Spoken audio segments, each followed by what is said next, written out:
os seus pensamentos negativos são frutos de uma ilusão criada pela sua mente para manter você aonde você está.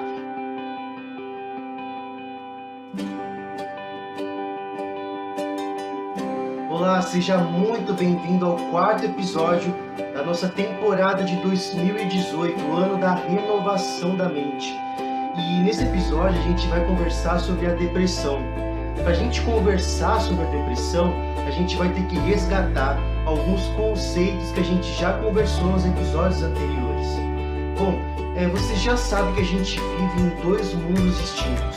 O mundo externo, formado por pessoas, objetos, eventos, acontecimentos, e o mundo interno, o nosso mundo interno, formado por pensamentos, sentimentos, e aí vai. Lembra também que o mundo externo, ele existe independente da nossa existência. A gente nasceu, ele já estava aqui, a gente vai morrer, ele vai continuar aqui.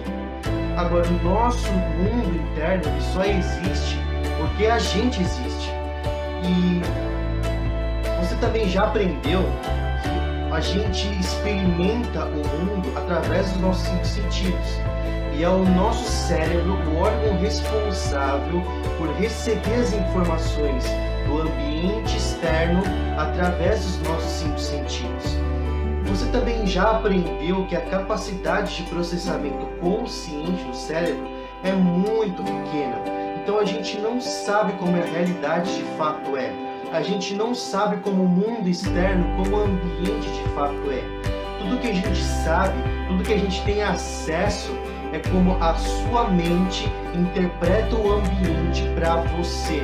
Então a gente não sabe como a realidade de fato é, porque a sua mente distorce, deleta e generaliza as coisas, criando uma realidade individual. Você também já aprendeu que muito dessa realidade distorcida tem a ver com o nosso condicionamento. Então tudo que a gente experimentou, principalmente durante a infância, lembra da linguagem, dos exemplos, de eventos específicos e até do ambiente, isso vai criando um mindset, uma percepção, um modelo de mundo. E um modelo de mundo formado principalmente por crenças. Você já sabe que crenças são pensamentos, cognições. E você também já aprendeu que pensamentos geram sentimentos, sentimentos vão influenciar o nosso processo decisório, as nossas decisões vão levar a gente a uma ação, e são as ações que levam a gente para o resultado. A grande sacada desse vídeo é que os seus pensamentos negativos, eles são distorções cognitivas. Se você está em depressão, é porque você está afogado por pensamentos destrutivos, que são distorções cognitivas, são ilusões. E aí você pode pensar, não, Caio, não pode ser ilusão. É ilusão porque você nem sabe que não sabe que os seus pensamentos negativos são frutos de uma ilusão criada pela sua mente para manter você aonde você está. Porque a sua mente não quer que você avance, ela quer que você retroceda.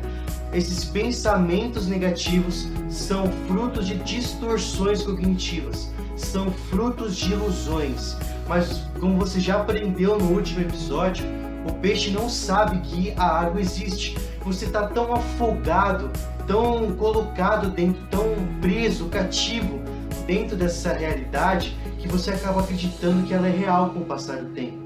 Mas a depressão é uma ilusão.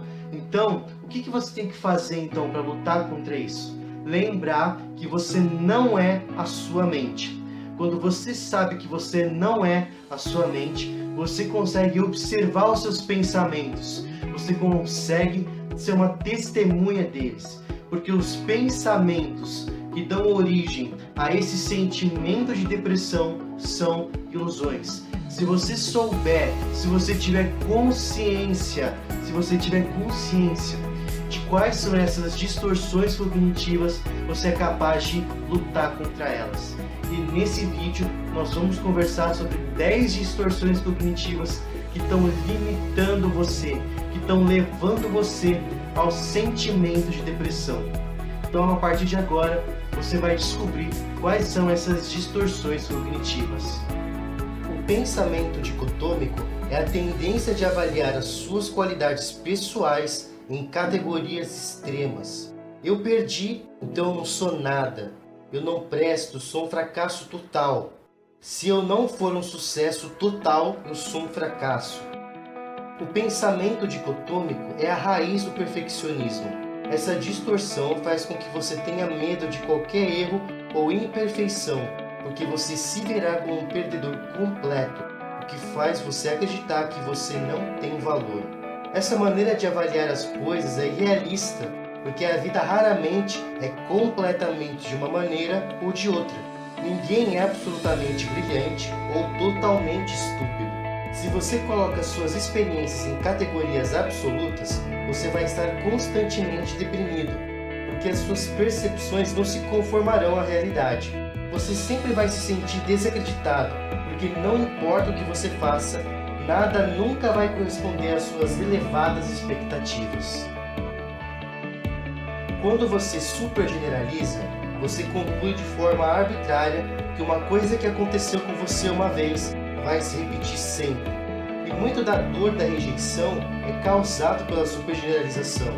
Na ausência dessa generalização excessiva, algo ruim que acontece é temporariamente decepcionante, mas não é algo que deixa você seriamente perturbado e nem é base para situações parecidas. Presta atenção no seu vocabulário e veja se a palavra sempre aparece mais do que o necessário. Sempre que eu faço X, Y acontece. A abstração seletiva é um filtro mental que joga todos os detalhes de uma situação para o lado negativo. Quando você está deprimido, é como se você usasse um óculos cujas lentes filtram qualquer coisa positiva. Como você não sabia que a abstração seletiva existe, você conclui que tudo é negativo, fazendo com que você tenha um excesso de angústias desnecessárias. Quando você está deprimido, você tende a transformar situações neutras ou positivas em algo negativo. Essa é a desqualificação do positivo. Você não apenas deleta experiências positivas, mas rapidamente transforma essa situação em algo negativo. A desqualificação do positivo é provavelmente uma das distorções cognitivas mais destrutivas. O preço que você paga por essa ilusão é a incapacidade de apreciar as coisas boas que acontecem na vida. Todos os dias acontecem coisas boas com você, cujo valor é negligenciado. Isso rouba de você grande parte da riqueza da vida e faz as coisas parecerem desnecessariamente sombrias.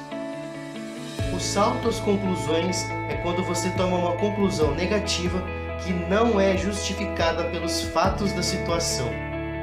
Essa distorção cognitiva pode ser dividida em duas. A leitura mental acontece quando você pressupõe que sabe o que os outros estão pensando sobre você, desconsiderando outras possibilidades mais prováveis.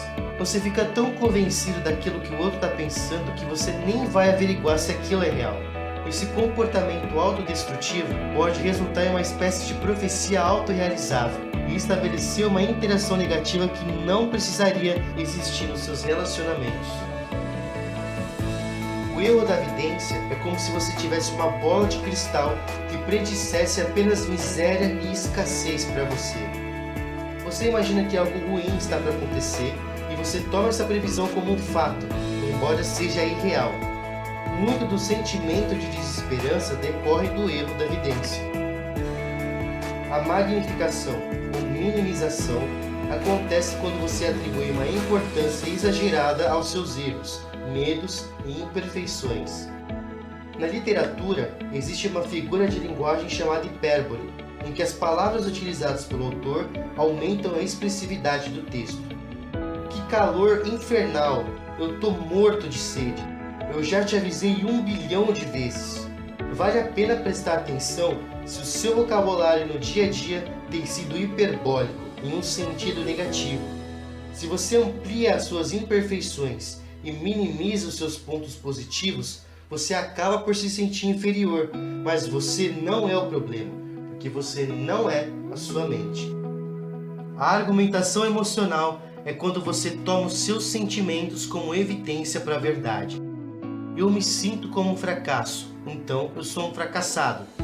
Eu me sinto triste, logo eu sou uma pessoa triste. Esse tipo de pensamento é ilusório, porque os seus sentimentos são reflexo dos seus pensamentos. Se os seus pensamentos são distorcidos, os seus sentimentos, portanto, são inválidos. Como tudo soa negativo, você assume que realmente tudo é negativo, a ponto de você não desafiar a validade dos pensamentos que desencadeiam os seus sentimentos. O efeito colateral da argumentação emocional é a procrastinação. Você acaba se enganando porque você tem o hábito de deixar os seus sentimentos negativos guiarem o seu comportamento. Eu deveria fazer isso, eu poderia ter feito aquilo. Essas afirmações fazem você se sentir pressionado e ressentido, e você acaba apático e desmotivado. É como a música Epitáfio dos Titãs. Essas afirmações criam muito estresse e tormenta na sua vida, e são consequências de quando a realidade do seu comportamento é aquém dos seus padrões, gerando vergonha, culpa e arrependimento. A rotulação é uma forma ainda mais extrema da supergeneralização. A rotulação significa criar uma identidade extremamente negativa baseada nos seus erros. Além de autodestrutivo, é irracional, porque fatos não definem a sua identidade. Se o fato é você ter fracassado em alguma coisa, isso não faz de você um fracassado. A personalização é quando você assume a responsabilidade por algo negativo, mesmo sem ter base para fazer isso. Você conclui que o evento ou situação é sua culpa de forma equivocada. A personalização é a mãe do sentimento de culpa. Você sofre de um senso de responsabilidade pesado e paralisante, que obriga você a carregar o mundo inteiro sobre seus ombros. Para lutar contra isso, você precisa treinar a reconhecer e anotar os pensamentos à medida que eles surgirem na sua mente. Depois, você precisa saber por que esses pensamentos são distorcidos. Você pode usar como base essa relação das 10 distorções cognitivas sobre a qual nós conversamos. E finalmente, em uma espécie de diálogo interno, você deve replicar a sua mente com uma autoavaliação mais realista. Uma forma eficiente de fazer isso é a técnica da tripla coluna. Basta desenhar 2 linhas no centro de um pedaço de papel para dividi-lo em terços. A gente vai nomear a coluna da esquerda de pensamentos automáticos. A coluna do meio de distorção cognitiva e a coluna da direita de resposta racional. Na coluna da esquerda, anote todos os pensamentos autodestrutivos. Atenção! Não é para anotar o seu estado emocional, os seus sentimentos aqui. Essa coluna é para escrever somente os pensamentos que deram origem aos sentimentos. Depois, use a relação de distorções cognitivas para identificar os erros dos seus pensamentos e anote a distorção correspondente na coluna do meio. Agora vem a parte mais importante, a etapa que pode mudar o seu estado emocional. Na coluna da direita, você vai questionar o pensamento automático e reconhecer a verdade, escrevendo uma afirmação racional. A mente é como um músculo, precisa ser exercitada. A eficiência dessa técnica será proporcional à quantidade de vezes que você praticá-la. Se nesse momento específico você não conseguir pensar em uma resposta racional do seu pensamento automático, você para, fecha o caderno, ou se você estiver usando uma folha, você para de escrever e volta a praticar outro dia. Mas não deixa esquecer, não deixa de fazer esse exercício. E com isso, você já vai poder começar a lutar contra a depressão, provocando a metanoia e enxergando o mundo de forma diferente e positiva.